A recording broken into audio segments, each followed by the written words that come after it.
igcokama umuntu oyithandayo, umuntu ofanelekayo, umuntu othi mayenze into noma mawumbhekile ufise nawe kuba njengaye.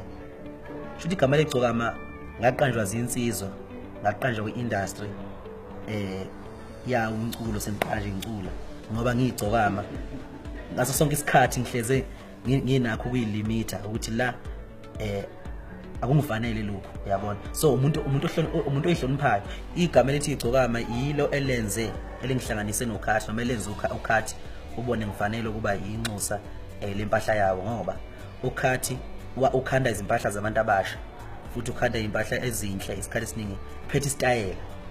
Manje kuphethe style nje uKhathi babonile abanikazi bakaKhathi ukuthi njoba nathi vele singabantu bezinto ezinhle, ake sidonse futhi igcokama ngoba igcokama vele into enhle, kuze into yethu ihlangane iye phambili isebenze.